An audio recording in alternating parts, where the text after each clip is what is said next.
of them being broke. I'm on the FEMA website. And again, I want to use their words, their statements, their balance sheets to figure out whether or not they're broke. This is what FEMA says, rumor.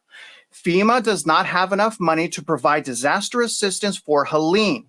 And this is what they're saying the fact is. This is as of October 3rd, 2024. FEMA has enough money right now. I highlighted right now, Mitch, because that's a loaded statement. What does that mean?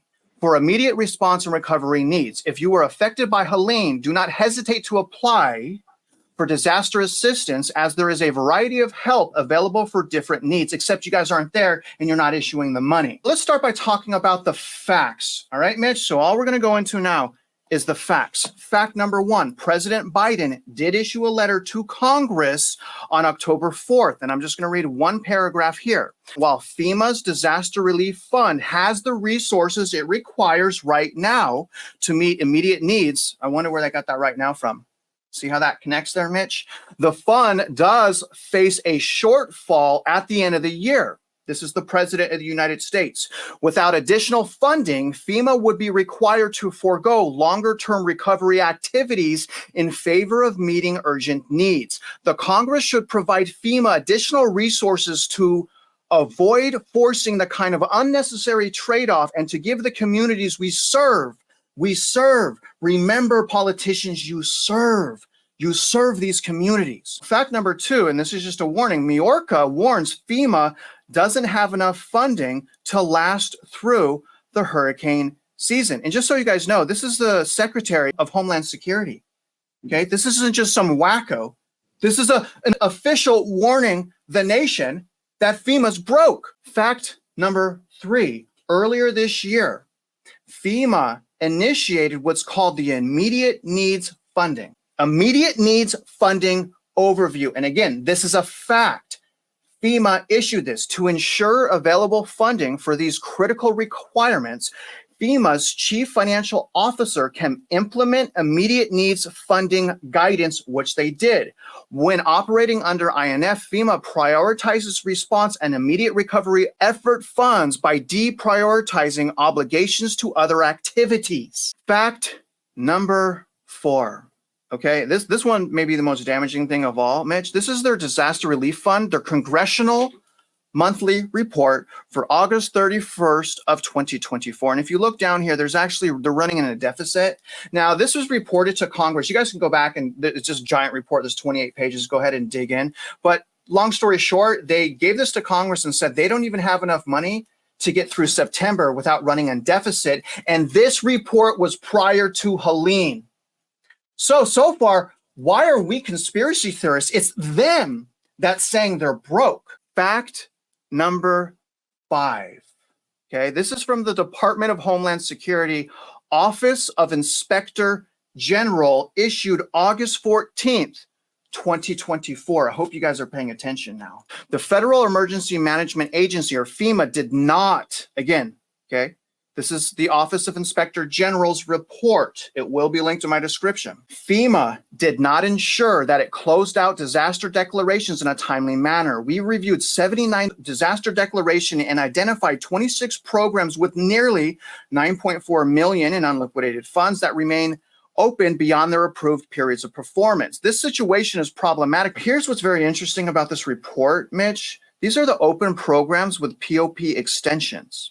Okay, so I want you to look at the initial date right here and the extension date and the unliquidated funds as of June 2023. We got lucky with this report. They've been working on this report for years. Look at this. Look at how much money FEMA really has. $7 billion in money that's just sitting there. When I keep going here and I get to the conclusion of this report, let me read this, okay? And again, this is not me. We're just using the agency summaries and conclusions to report to you guys. As of July 2023, the DRF was projected to have $4.3 billion deficit by the end of 2023, okay? That's how that starts. So FEMA is saying they're going to have a deficit because this report has been going on so long. It just was released. They're going to have a deficit in 2023. So they're always saying that they're broke.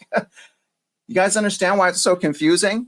Continued delays in FEMA closing older disasters puts an added strain on the primary source of funding for the federal government's disaster relief program by withholding the slush funds, by withholding the return of $7.1 billion in potential monetary benefits. Just real quick before I go back to you, Mitch, talking about that $750, that $750 is not a loan. What it is a serious needs assistance program that's been around for a little while. And this allows people to get $750 that you do not have to pay back for immediate needs. Now, obviously, that's not enough money. Mitch Vexler, I don't know about you, but that was extremely, extremely disturbing. Where's the money? Why isn't it being used to truly help people? Those are the taxpayers. Those are the people that are paying into that fund. Can you answer this question, sir? In your opinion, is FEMA just one big giant government slush fund? And are they or are they not broke? They are a slush fund being used for clandestine purposes, as we stated in the prior video on FEMA. And when I also stated that they should be shut down, I would like to answer your question, but starting at the back end rather than the front end. A reviewing court shall hold unlawful and set aside agency action, findings, and conclusions found to be arbitrary, capricious, and abuse of discretion, or otherwise not in accordance with the law. U.S. Code 706-2A. When I said that FEMA should be shut down, that was the correct statement. What you are seeing here are interagency agreements that you can't see, and that would be by definition of commission and or omission. In other words, they're admitting evidence that even the Office of the Inspector General can't get their hands on. So when an agency is doing that, that is in complete violation of the law. FEMA is corrupt from top to bottom. It's not to say that there aren't people inside of it that know what they're doing. However, the leadership has caused such problems. So much money has been stolen. Interagency contracts. Remember, you can look at it, well, we have to buy 500 trailers. Okay, well, who's getting the kickbacks on the trailers? You can't see any of this. You can't see it in the balance sheets. There aren't notes to the balance sheets. And this has ramifications that we've already discussed in other videos, all the way down to the school districts and what they're doing. If you can't see it, crimes are being committed. It's real simple. He has people that they have to answer to in both divisions of the government. But everybody says, well, it's FEMA, we'll work it through, there's emergencies. Go and read the second paragraph on FEMA's website. It says we're here before an event, during an event, and after an event. Really? And what exactly did you do as far as North Carolina was concerned before an event?